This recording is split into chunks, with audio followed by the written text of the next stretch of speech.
Assalamualaikum warahmatullahi wabarakatuh. Saya Eman Rifai. Saya merupakan salah satu dosen di Universitas Kiai Haji Bahaudin Mubari Madura. Tepatnya saya berhome base di Fakultas Sains dan Teknologi di Prodi Teknik Industri. Bidang keahlian saya yaitu manajemen rekayasa industri. Dan pada semester kali ini saya diamanahi untuk mengampu salah satu mata kuliah, yaitu mata kuliah proses manufaktur atau manufacturing proses. Berikut merupakan cuplikan video pembelajaran mata kuliah proses manufaktur atau manufacturing proses. Oke, Bismillahirrahmanirrahim. Assalamualaikum warahmatullahi wabarakatuh. Waalaikumsalam warahmatullahi wabarakatuh. Sehat semuanya teman-teman.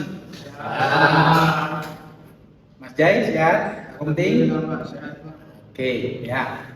Jadi kita sudah mengalami melalui beberapa pertemuan yang mana pada waktu pertemuan yang sebelumnya sudah membahas terkait apa itu uji-uji yang ada di proses manufaktur. Salah satunya adalah uji yang tidak merusak, yaitu NDT, non destructive test, yang mana di NDT tersebut ada berbagai macam pengujian, ya kan?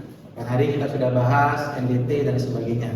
Sekarang kita fokus kepada salah satu pengujian yang ada di NDT, yaitu tentang liquid penetrant test atau LPT, yang mana ini nantinya menjadi salah satu modul praktikum kalian semua, ya, setelah modul pengelasan. Oke. Selanjutnya profil, ya, seperti biasa ada nama saya, ada base dosen Universitas Madura, dan bidang ilmu keahlian saya adalah manajemen rekayasa industri. Nah, ada Google Scholar, nanti teman-teman bisa lihat link Google Scholar saya untuk melihat penelitian atau publikasi apa saja yang sudah saya lakukan. Nah, Sita ini ID saya sudah saya paparkan di dalam setiap materi yang sudah saya berikan. Oke, pada pertemuan kali ini, ya, materi perkuliahan ada beberapa, yaitu 5 poin. Yang pertama adalah konsep dasar liquid penetrant test atau konsep dasar dari LPT itu sendiri. Selanjutnya manfaat dan keterbatasan LPT, peralatan dan metode pengujian LPT, studi kasus penerapan LPT di industri. Karena kalian teknik industri, makanya harus tahu. Nah, LPT ini digunakan di industri itu seperti apa cara penggunaannya. Setelah itu ada diskusi dan evaluasi. Oke, next. Dari pendahuluan ada 3 poin yang saya akan paparkan ke teman-teman atau saya sampaikan ke teman-teman semua. Yang pertama adalah LPT adalah metode pengujian tanpa merusak. Sudah tadi di intermezzo waktu awal perkuliahan hari ini saya sudah umumkan bahwasanya di LPT ini adalah merupakan salah satu tes dari NDT bagian tapi yang tidak merusak. Selanjutnya digunakan untuk menemukan cacat permukaan. Ya, ini yang perlu teman-teman garis bawahi, bahwasanya digunakan untuk cacat permukaan. Ya, hanya melihat tingkat kecatannya, kita mau melihat cacatnya itu seberapa, tapi khusus di permukaan, bukan untuk kedalaman dan sebagainya. Terus selanjutnya adalah cocok untuk retak kecil, pori-pori, dan diskontinuitas terbuka. Ini adalah poin, ya, beberapa poin pendahuluan dalam materi pada hari. Selanjutnya, apa itu LPT? Apa itu liquid penetrant test? Ada yang mau jawab? Harus dosennya dulu ya? Oke, nggak apa. Nanti saya harap teman-teman ketika nanti pada waktunya diskusi dan evaluasi, saya harap teman-teman bisa lebih aktif. Karena apa? Karena teman-teman ini saya kasih materi sebelum pelaksanaan praktikum modul 3. Jadi teman-teman sebelum baca modul, nanti kan pasti dapat modul dari praktika. Nah, selain belajar dari modul tersebut, teman-teman sudah saya kasih materinya. Sehingga sebelum praktikum dilaksanakan, teman-teman sudah sedikit paham atau setidaknya punya bekal untuk melaksanakan praktikum. Oke, pengujian penetran cair. Ini bahasa Indonesianya, ya, dari liquid penetrant test. metode pengujian non-destruktif yang banyak digunakan dan merupakan metode tertua. Metode ini juga dikenal sebagai inspeksi penetran pewarna. Ini saya garis bawahi karena nanti cara melihat adanya cacat itu dari warna yang muncul ke permukaan. Sorry bentar ya. Saya silent dulu HP, lupa saya.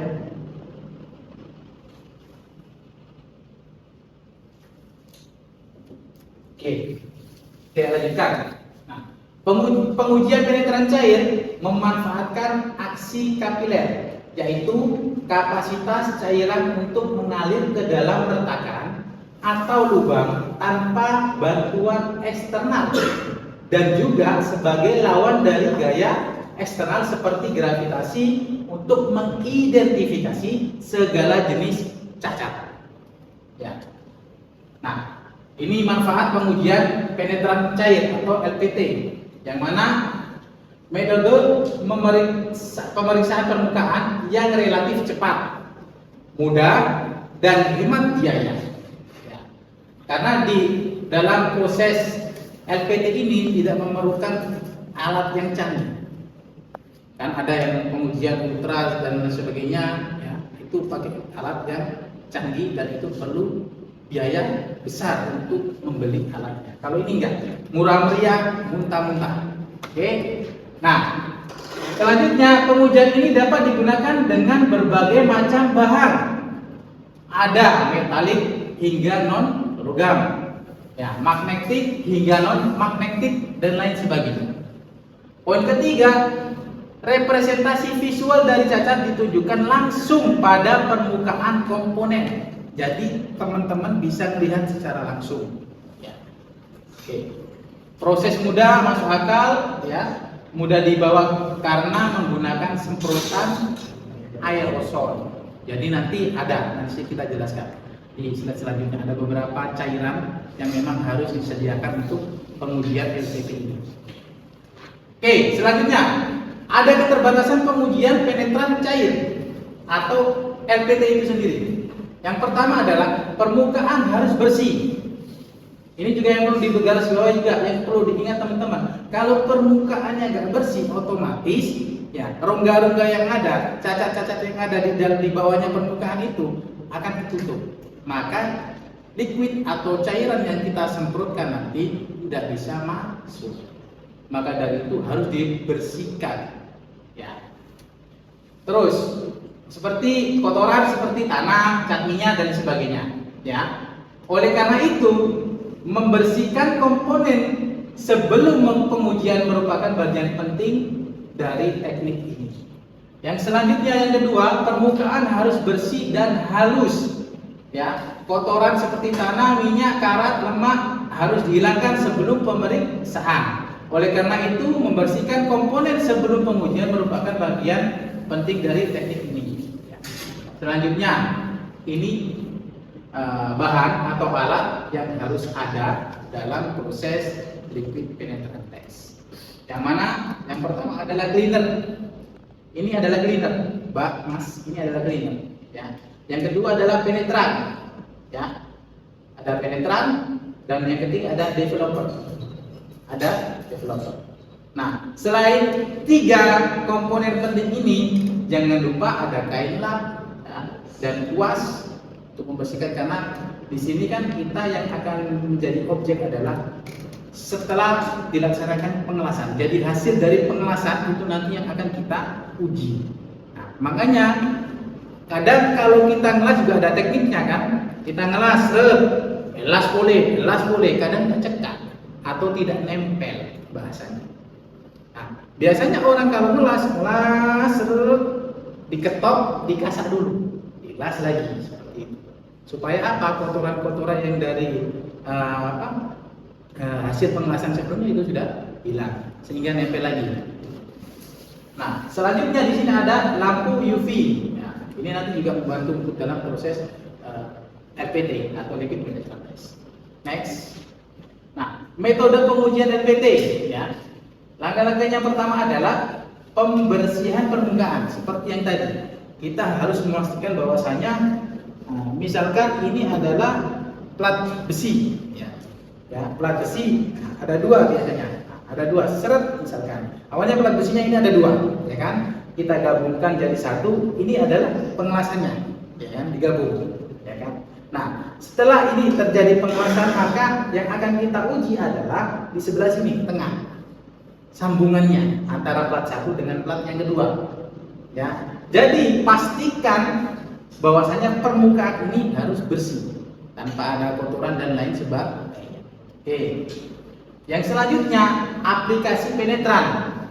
Jadi nanti akan disemprot dengan cairan pertama, ya kan, yaitu cleaner, ya, dibersihkan supaya bersih, disemprot lagi dengan cairan kedua dan ditunggu dulu, dibersihkan lagi. Setelah itu disemprot lagi dengan cairan yang ketiga, maka akan ada muncul bercak-bercak merah. Nanti ada contohnya. Ya. Terus selanjutnya adalah waktu tunggu, ya, pembersihan penetran berlebih, terus aplikasi developer, evaluasi indikasi dan pembersihan akhir. Ini visualisasi pengujian. Jadi, ya, anggap di sisi sini ada plat yang pertama, plat besi. Ini plat besi dan tengah-tengah adalah hasil pengelasan. Kan kadang pengelasan, dari hasil pengelasan kan masih ada rongga-rongga itu, Mas. Ya kan? Gak mungkin semuanya langsung nempel buntu semua, enggak. Kadang masih ada rongga-rongga. Kita mau menguji itu, ada kecacatan enggak dalam hasil pengelasan, dan kalaupun ada, tingkatnya itu berapa persen, itu termasuk reject apa masih bisa ditoleransi untuk dilanjutkan atau dipakai. Nah, ini tadi kita lihat kan, tadi ada cleaner, ada penetran dan ada developer, 3 cairan. Oke, ya. Jadi kita yang pertama adalah setelah kita bersihkan, kita semprot pakai yang namanya cleaner. Ya, tahu cleaner kan? Banyak tahu cleaner? Tahu kan? Bukan skincare ini, tapi cleaner.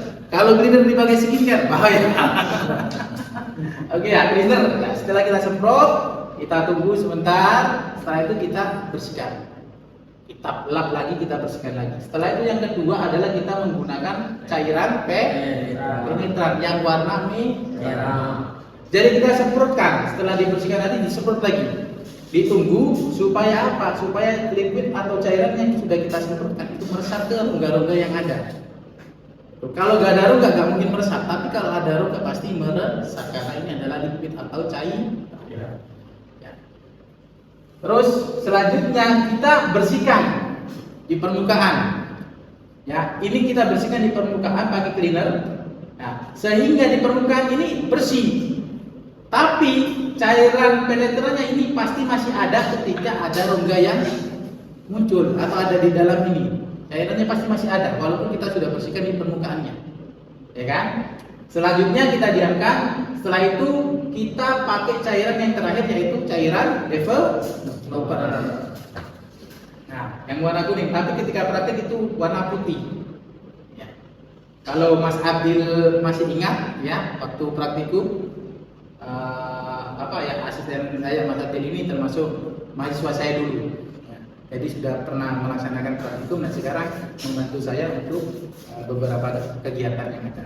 Nah, itu kita semprotkan dengan cairan warna putih. Kalau di sini warna kuning, yaitu developer. Ya. Setelah kita semprotkan developer, kita diamkan. Maka penetran yang ada di dalam rongga di bawah permukaan nanti akan muncul. Sehingga kita tahu secara visual, jika ada warna merah berarti di situ ada yang namanya kelonggaran atau kecacatan. Tapi untuk menentukan apakah produk ini bisa dilanjut atau reject, ya kita harus menghitung kelayakan dari tingkat kecacatan dari produk ini atau hasil dari pengelasan. Nyampe sini aman? Paham? Oke. Kita lanjut. Nah, ini adalah contoh beberapa uji dari LT. Ya. Ketika ada keretakan, ya, ketika ada ini yang saya tadi contohkan. Ada 2 plat, ya, plat 1 sama plat 2. Setelah itu dilas, ya kan? Ini. Yang diuji adalah hasil pengelasan. Setelah tadi beberapa rangkaian, setelah itu terakhir ada developer, maka cairan penetran yang warna merah yang awalnya dari dalam itu akan muncul ke permukaan, sehingga diindikasikan bahwa ada rongga di sini, belum tertutup semua. Nah, tinggal dihitung nanti kelayakannya seperti apa.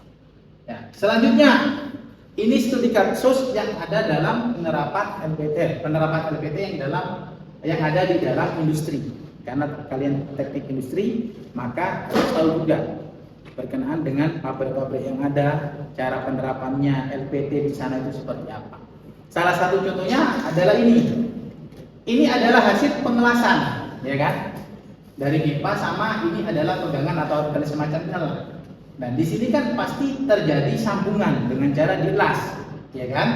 Nah, untuk mengetahui apakah tingkat hasil pengelasan ini layak, ya kita diuji akhirnya dengan menggunakan LPT, liquid penetrant test, sehingga ingin mengetahui apakah hasil dari lasan ini layak. Kalau nggak layak ya jangan dipaksakan. Ketika nanti dipasang dan sebagainya copot, maka akan terjadi apa? Hal yang tidak diinginkan, kecelakaan kerja dan lain sebagainya. Oke ya. Yang selanjutnya, biasanya ada pada produk yang semacam ini. Nggak mungkin ya kita bikin cetakan besi langsung dengan ketebalan sekian langsung bisa bentuk seperti ini.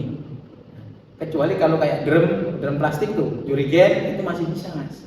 Tapi kalau besi dengan ketebalan seperti ini, cetakannya seperti apa? Maka dari itu harus ada beberapa komponen yang disambungkan sehingga menjadilah bentuk semacam ini. Nah, dari hasil pengelasannya juga gitu mas, mbak. Ya, ini di las, ya. Setelah itu hasil pengelasan ini diuji, apakah ada kebocoran atau kecacatan. Sehingga ketika misalkan ini isinya adalah misalkan bahan bakar, kalau ada kebocoran mas, misalkan ini tangkinya Pertamina, truk Pertamina yang membawa bensin ke pom-pom, misalkan ada kebocoran, kan kita tahu pas ada orang yang nyolot rokok atau rokok pas ngelempar bahaya juga. Ya, termasuk juga biasanya digunakan di kapal. Ya, kapal itu kan pasti ada, ya kan sambungan lasannya kan. Kapal itu toleransinya itu 0 mas, mbak. Karena apa? Karena berhadapan dengan air laut, besi kalau kena air laut, apa? Korosi, kahar dan sebagainya cepat. Oke, sekarang saya buka sesi diskusi dan evaluasi. Ya, nanti Pak Koptik saya minta tolong juga karena ada beberapa penilaian keaktifan dan sebagainya. Nanti tolong dibantu saya juga untuk ngerekap hal tersebut seperti biasanya lah. Ya. Oke, saya buka 1 sampai 2 pertanyaan dulu. Kalau nanti waktunya masih nutup, kita lanjut. Kalau enggak, cukup 1-2 pertanyaan dulu. Monggo silakan, Mbak Mas yang mau tanya, silakan. Ayo. Atau ada mungkin masih yang belum paham, gitu. Silakan. Ya, Pak. Ya, silakan Mas Faisal. Jadi di slide yang terakhir itu bagaimana caranya kita itu mengetahui bahwa uji kelayakan LPT itu benar-benar sukses, Pak. Artinya memang kita kan pasti ada apa ya? Ada hitungannya. Ada hitungannya dan mungkin ada errornya mungkin ya, Pak. Ada hitungannya. Bagaimana kita mengetahui bahwa uji kelayakan LPT ini benar-benar sukses dan bagus gitu? Oke, ya, memang benar. Kira kita memang yang namanya layak enggaknya itu kan harus ada parameternya. Ya, contoh misalkan IPK ya. IPK teman-teman mahasiswa dinyatakan kumlot dan tidak kumlot itu kan ada parameternya. Jika S1 adalah lebih sama dengan 3,5. Ya, kalau IPK-nya 3,5 ke atas ketika lulus maka dinyatakan kumlot. Jika tidak sampai 3,5 maka tidak kumlot. Sama hanya dengan itu. Ya. Tapi Mas Faisal sabar dulu ya. Karena nanti akan diterangkan pertemuan selanjutnya dan dibantu dengan asisten juga ketika nanti teman-teman ada agenda briefing praktikum. Nanti teman-teman dikasih modul itu adalah sebagai kiblat teman-teman untuk mengerjakan laporan, dan di sini juga ada rumus yang dipakai terkait perhitungan dari hasil LPT ini seperti itu ya. Oke, ada lagi? Ya, Mas Jai, gimana? Untuk yang slide sebelumnya, Yang mana?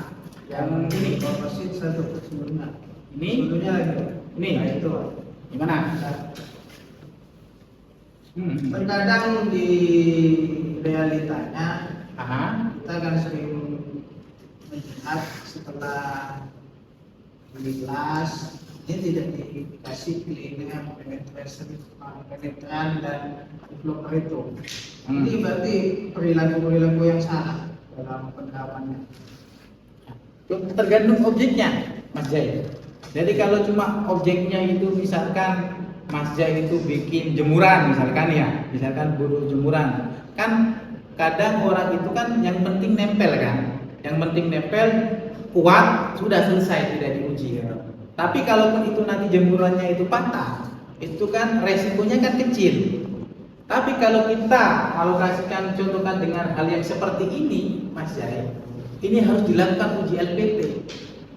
Gak asal dilas, diginikan seken ya atau kokoh, sudah langsung ditarik dipasang seperti itu.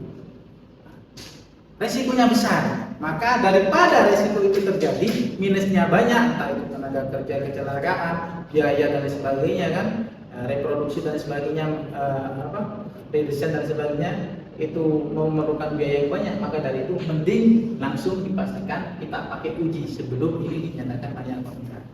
Jadi kita kesimpulannya adalah lihat objeknya.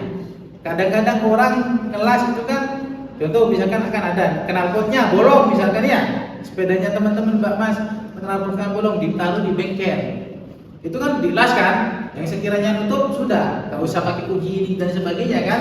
Nah, karena itu juga kadang bisa sudah dari indikasi aja ketika dipasang nggak bocor, suaranya nggak berarti dianggap sudah selesai. Tapi kan mengingat resikonya kecil ya, udahlah nggak ada masalah. Tapi ini kalau misalkan nggak diuji, dipaksakan langsung dipasang, kita nggak tahu. Kalau kok alhamdulillah, kalau misalkan cacat, rusak dan dipasangkan dan terjadi kecelakaan, mudaratnya luar biasa. Oke, waktunya kurang berapa menit Pak Komting? 15 menit Pak. 15 menit. Oke. Ya. Selanjutnya langsung kita ke tugas. Kita ke tugas nih sekarang. Oke. Tugas ini yang pertama bentuk kelompok 3 sampai 4 mahasiswa. Ya. Yang kedua, identifikasi satu objek saja atau komponen industri yang dapat diuji dengan menggunakan metode liquid penetran test. Ya. Yang ketiga, nanti saya berharap teman-teman bisa mempresentasikan hasil analisis dalam 10 menit saja. Jadi untuk minggu depan, kalau 1 minggu mungkin teman-teman takut kurang ya, kita ketemu di 2 minggu pengumpulan tugasnya. Ya, sebelum perkuliahan dimulai, saya ingin tahu teman-teman hasil dari tugasnya teman-teman, presentasi satu kelompok 10 menit saja, gak usah banyak. Nanti saya lanjutkan materi selanjutnya. Oke, ini ada referensi yang saya gunakan. Cukup ya? Ada pertanyaan lagi terkait tugas dan sebagainya? Sudah paham? Paham ya? Oke. Ya udah, kalau gitu saya ucapkan terima kasih atas kerjasamanya dalam perkuliahan hari ini, pertemuan yang kesekian tentang liquid penetration test. Saya harap teman-teman Mbak Mas ini bisa mencerna dan mentelaah terkait materi pada hari ini. Karena apa? Karena ini merupakan modul ketiga untuk praktikum teman-teman. Logiknya itu kalau teman-teman mau praktikum dan nggak tahu sama sekali, maka praktikum itu nggak bisa berjalan dengan lancar. Tapi setidaknya dengan adanya materi pada hari ini, teman-teman punya bekal untuk itu. Sehingga ketika asisten nanti ada briefing terkait persiapan modul, praktikum dan sebagainya, teman-teman sudah paham. Oke? Cukup? Ya. Mas Abdir cukup? Oke, ya. Terima kasih ya. Kita ketemu lagi di minggu depan dengan materi selanjutnya sesuai dengan RPS yang sudah saya berikan di awal pertemuan ataupun terakhir.